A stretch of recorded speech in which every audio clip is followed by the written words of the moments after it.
hello, le Discord et aussi très certainement les personnes qui écoutent la chaumière, en tout cas qui regardent en vidéo, puisque je vais vous parler de ces livres-là sur l'épisode de novembre, et je pense que comme je fais une vidéo un peu quali entre guillemets, je vais insérer la vidéo plutôt sur du coup l'épisode du podcast, plutôt que de vous laisser sur la conf Zoom qu'on a avec Alexandra, où parfois voilà, c'est un peu pixelisé, on enregistre souvent le soir donc c'est pas très clair, on voit pas très bien. Là on est en plein milieu de la journée. Et alors bon, je suis désolée, la lumière est hyper changeante, donc soit je suis trop éclairée, soit je suis pas très bien éclairée, donc je n'y peux rien, je suis désolée. Mais du coup voilà, je voulais vous parler aujourd'hui de la collection Mythologie chez Scrinéo. J'en avais parlé dans l'épisode, alors soit de la rentrée, soit du mois dernier, où je vous disais que du coup ils avaient une collection mythologique sur laquelle je voulais mettre la main parce que voilà, c'était quelque chose qui m'intéressait beaucoup. Elle est à destination des enfants et mon fils du coup est hyper fan de mythologie. Avec la mère qu'il a, c'est normal, mais c'est surtout qu'en fait, il adore le bestiaire mythologique. Et là, cette collection, elle est dédiée au bestiaire, ou en tout cas, le plot de cette collection, c'est « Et si les méchants, et si ce n'étaient pas eux les méchants ?» La mythologie racontée par les monstres eux-mêmes. Et donc, en fait, c'est chaque monstre qui a été choisi qui va raconter son histoire. Je trouvais ça hyper intéressant, hyper touchant d'avoir pensé à faire ça, notamment à destination des enfants, parce que quand on raconte les mythes, on le raconte toujours du point de vue des héros. Et du coup, c'est vrai qu'on a un regard très biaisé parfois sur l'histoire réelle des monstres et du bestiaire mythologique. Et donc, je trouvais ça intéressant, ce petit point de vue de on va vous amener la petite touche de on va changer du coup le point de vue, on va vous raconter du coup l'histoire de la personne, mais par la personne elle-même, et pas parce qu'elle s'est fait dézinguer par Hercule ou Persée ou voilà. Du coup, pour commencer cette petite collection, j'ai craqué un petit peu pour le coffret qu'ils avaient sorti chez Scrinéo. Alors je crois que c'était un coffret de Noël, me semble-t-il. Et donc c'était un petit coffret comme ça. Alors voilà, si Marcel à la régie arrête d'être bourré et du coup fait le point. Donc que j'avais trouvé super mignon, et du coup dedans on avait 2 livres imposés, donc on peut pas choisir les livres, mais en fait comme mon fils est fan du Minotaure, je me suis dit que j'allais le prendre. Il y a moi le Minotaure ici, du coup hop, et nous avons moi Ligia Sirène ici, et comme en fait ça comblait les deux parce que moi je kiffe trop les sirènes et du coup la mythologie liée à la mer, et mon fils était fan du Minotaure, je me suis dit let's go, on y va. Donc j'ai lu les deux, je les ai trouvés vraiment, et c'est pour ça que je vous en parle en fait, c'est que c'est quali, mais au-delà du quali en fait. C'est-à-dire que je crois que c'est sincèrement les meilleurs livres mythologiques à destination des enfants que j'ai pu lire. Il y a toute une collection, donc du coup vous en avez 8 dedans, ils sont tous à 10,90, et vous allez voir que pour le contenu, le travail et je vous en parlerai après, mais la mise à disposition pour les enfants de ce contenu-là, spécifiquement, je trouve que c'est pas très cher. Donc il y a le Minotaure, Silène, Arachné, la femme araignée, Chiron, le centaure, Méduse, Polyphème, du coup qui est un cyclope. On a Cerbère, du coup, je crois que cette histoire va faire chouiner tout le monde, hein, clairement, parce qu'il raconte son enlèvement, du coup, pour aller après servir dans la Hadès.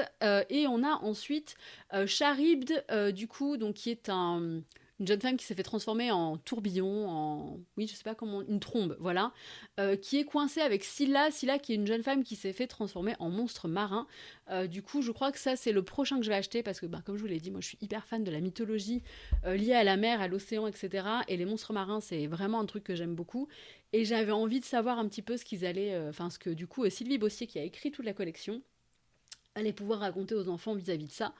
Il y a une autre collection qui va paraître, donc celle-ci, comme vous pouvez le voir au niveau des codes couleurs, on est sur un bleu-vert très joli, très beau. Et en fait, il y a une autre collection qui va sortir, qui sera couleur sable, et qui est, elle, consacrée aux femmes, du coup, dans la mythologie. Il y aura, donc ça va sortir à partir de février 2024. Je crois qu'il y a la première sera... Ah, je sais pas en fait qui c'est la première des deux. Mais en février 2024, il y en a 2 qui sortent. Il y a du coup Moi Pénélope, reine d'Ithaque, et Moi Pandore, la première femme. J'ai eu la grande chance que Screenéo accepte ma demande sur NetGalley et donc je vais pouvoir lire Pandore dès que je pourrai. J'ai téléchargé le livre et du coup je vais pouvoir le lire sur mon téléphone. Et je vous dirai du coup ce que j'en pense. Et je pense que quand ça sortira en février 2024, j'achèterai du coup les 2 premières de la collection et je vous les présenterai sur la chaumière aussi, du coup avec Alexandra, et je vous ferai pour le Discord certainement une nouvelle vidéo à destination du coup du Discord. Donc voilà, du coup pour cette collection, comme je vous l'ai expliqué, donc c'est une collection que je trouve hyper quali, déjà parce que Tristan Gion, qui est l'illustrateur, a fait un travail absolument formidable sur les dessins. Je trouve que c'est une collection, enfin là on voit un peu mieux du coup un peu tout le monde, mais je trouve les dessins hyper doux et enfin c'est très cute, et en même temps ça fait pas non plus enfantin. C'est à destination à partir de 10 ans de toute façon, et je trouve que voilà, au niveau des dessins on est quand même, c'est hyper bien ciblé. Chaque livre du coup de cette collection a une bordure qui est personnalisée en fonction du personnage. Donc là vous voyez pour le Minotaure, on a ici la petite frise sur le côté avec du coup des petits taureaux. En dessous pareil, on a du coup ceci, et derrière idem. Et là vous allez voir le petit symbole qui est pour chaque chapitre.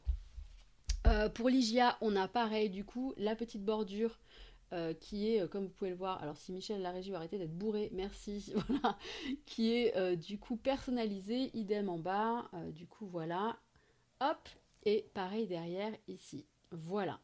À l'intérieur, donc on va retrouver plusieurs choses. Alors c'est de tout petits livres, ils font une petite centaine de pages. Il y a 8 chapitres pour chaque livre. Alors moi j'ai que les 2, j'imagine que c'est le cas pour tout le monde parce que à la fois pour Ligia et à la fois pour le Minotaure, il n'y avait que 8 chapitres. Donc il y a 8 chapitres. On commence par une note de l'autrice donc, qui explique un petit peu le pourquoi et du comment de cette collection que j'ai trouvé très chouette. On a ensuite une petite illustration ici avec du coup la fiche des personnages. Et donc c'est ce que je disais, c'est que pour moi il y a une différence dans le monde de l'édition entre créer des livres pour enfants et créer des livres à destination des enfants. Cette collection, elle est à destination des enfants. Tout dans ce livre est fait pour que les enfants prennent possession de l'histoire, prennent possession du livre, à commencer déjà par son format, qui est un format taille standard, je pense, en termes de hauteur sur un brochet, mais on est sur une taille un peu plus petite en termes de prise de main, du coup, sur la largeur. On a quand même, comme vous pouvez le voir ici, en termes d'espacement à la fois des lignes et des mots, c'est très espacé, c'est écrit très gros, donc vraiment c'est lisible pour les enfants. Et on a donc une fiche personnage qui récapitule du coup tous les personnages que les enfants vont rencontrer pendant cette histoire. Alors ce que j'ai adoré, c'est que du coup il n'y a pas, c'est vraiment un livre, c'est pas un roman graphique, c'est un livre, mais par contre du coup Tristan Gion a dessiné pour chaque personnage, a créé du coup le personnage en dessin, donc du coup ça permet aux enfants quand même, vous voyez, de pouvoir visualiser et identifier les personnages quand ils vont pouvoir lire. Je trouve ça absolument génial. Donc on a ici Ulysse et Orphée. Hop, je vous les passe très rapidement, mais voilà, vous voyez un peu l'idée. Et donc après, on a les chapitres qui commencent avec, pour chaque chapitre, je vous disais, le petit symbole du coup du monstre qui est concerné.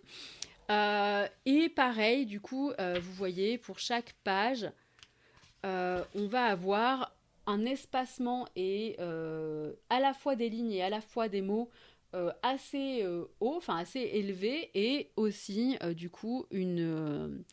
oh ça y est, j'ai perdu le mot, excusez-moi. On va dire que l'écriture est quand même assez grosse. Voilà. Et donc on a l'histoire qui commence sur 8 chapitres comme je vous l'ai dit. Et ce que j'ai adoré à la fin, c'est que du coup Sylvie Bossier a intégré le mythe des sirènes. Et donc pour chaque personnage, elle intègre le mythe après l'histoire. Et donc en disant maintenant que tu es rentré dans l'univers des sirènes, ces monstres qu'on considère en général avec dégoût, ce qui peut se comprendre bien sûr, peut-être as-tu envie d'en savoir un peu plus sur ceux qui les ont inventés et sur leur histoire. Et donc on a pareil avec le Minotaure. Et donc en tout début, à chaque fois, ici, ce que j'ai adoré, c'est qu'il y a écrit la mythologie grecque, c'est quoi? Donc avant même de raconter le mythe, on explique aux enfants ce qu'est un mythe. Et c'est pour ça que je vous dis, pour moi, il y a une grosse différence entre des livres qui sont pour les enfants et des livres qui sont à destination des enfants, c'est-à-dire que là, le livre est intelligemment pensé pour que les enfants aient toutes les clés en main pour s'approprier le livre. Donc on va leur expliquer ce qu'est la mythologie, ensuite qui sont les sirènes ici, on a des petites illustrations, des photos, etc. ici. On a pareil pour du coup le Minotaure, et donc je vais vous montrer, voilà, sur cette page c'est un peu plus clair. Et donc on explique d'où vient le mythe, voilà comment les sirènes sont passées, sont devenues des femmes oiseaux, qu'est-ce qui s'est passé du coup pour que du coup les sirènes soient un mythe, où sont les sirènes, ça j'ai bien aimé aussi, pareil du coup pour le Minotaure, les lieux du coup sont vraiment indiqués sur une carte, etc. pour que les enfants puissent repérer où se trouve Knossos et où se trouve cette histoire. Les sirènes et Ulysse, on a après pourquoi les sirènes sont-elles si dangereuses, quelles sont nos sources, donc ça c'est pareil, j'ai trouvé ça hyper intéressant de relier du coup les mythes aux sources pour les enfants, et pourquoi après donc du coup à chaque fois il y a pourquoi les faire parler dans l'histoire que j'ai écrite, et donc Sylvie Bossier explique aux enfants pourquoi est-ce qu'elle a pris le parti de choisir les sirènes, le Minotaure, etc. Donc voilà. On a ensuite à la fin, et ça rejoint ce que je vous disais sur la ligne éditoriale de faire des livres pour les enfants, mais à destination des enfants, c'est qu'on a un cahier de jeu. Et ce cahier de jeu va faire en sorte que l'enfant se sente vraiment impliqué dans sa lecture, en fait qu'il soit acteur, on va dire, proactif dans sa lecture, puisqu'on a un quiz, un qui dit quoi, alors ça j'adore du coup, voilà, où ils doivent relier du coup qui a dit quoi avec la phrase. On a ici un vrai ou faux, hop, et ensuite on a un texte à trous que j'ai trouvé absolument génial, voilà, et donc ce qui fait qu'en fait, les enfants se retrouvent quand même Ils sont pas lecteurs passifs. Ils ont pas juste lu une histoire et puis ils posent le livre. C'est vraiment un livre qui a été fait pour que les enfants se plongent dedans, prennent des infos, s'intéressent et vraiment en ressortent avec une connaissance en plus à la fin du livre.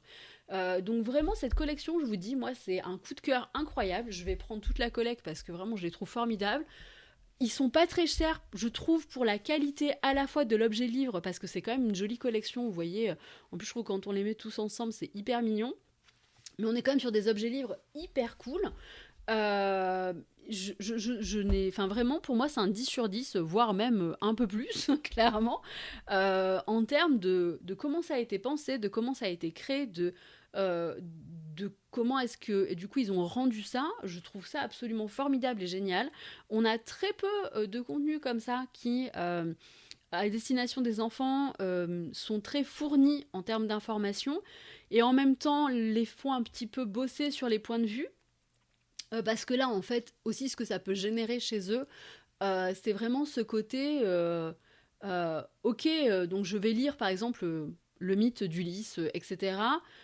Ok, d'accord, alors attendez, parce qu'il y a Michel qui ne veut plus focus sur ma tête. Ok, il y a les sirènes, etc. Voilà, il s'est passé ce qui s'est passé, mais en fait, d'où ça vient les sirènes? Pourquoi est-ce qu'elles sont là? Comment est-ce que je peux me mettre à leur place? Parce qu'en fait, elles font... en fait, les monstres dans la mythologie, comment est-ce qu'ils sont disposés? Ils sont disposés de manière à ce que les héros soient héroïques. Et ce que j'aime là, c'est qu'en fait, c'est pas juste des... C'est un petit peu comme si voilà, c'était un petit peu des objets disposés sur le chemin et que le héros s'en sert à des fins voilà, de faire grandir un peu sa gloire. Mais en fait, c'est pas juste des monstres, c'est pas juste des pauvres airs là qui servent juste à ça. Et donc, comment est-ce que je peux me renseigner sur eux? Qu'est-ce que je peux en tirer? Et que sont-ils vraiment, en fait, tout simplement. Donc voilà, du coup, voilà, c'était ma petite reco mythologique à destination des enfants, et vraiment foncé parce que alors le coffret, du coup, si vous voulez commencer par le coffret, je trouve ça cool, si vous voulez vous acheter un joli truc, parce que le coffret est vraiment très chouette. Donc il vient avec les 2 livres et il y a un petit marque-page bien sympathique. Du coup, voilà, passion marque-page, hein, Fabiola, tout va bien. Que j'ai évidemment piqué à mon fils.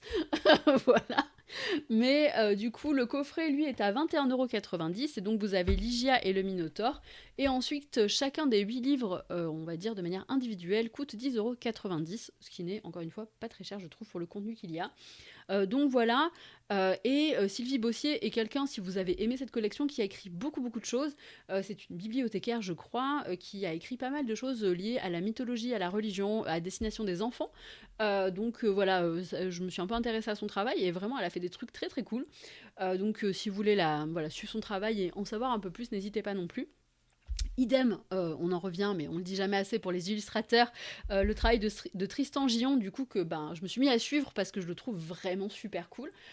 Et je crois que c'est lui qui suit à nouveau sur la collection du coup pour les femmes, parce qu'il me semble que c'est un peu le même style. J'ai entrevu vite fait une couverture, du coup celui de Pandore, mais il me semble que c'est toujours Tristan Gillon pour la prochaine collection. Donc je trouve ça très cool, je trouve que c'est un duo qui marche bien pour le coup pour cette collection-là. Et merci à Scrineo du coup de fournir des collections mythologiques aussi qualitatives, parce que on n'en rencontre pas souvent et c'est très cool. Voilà. Merci de m'avoir écouté, je vous fais des bisous et je vous dis à bientôt.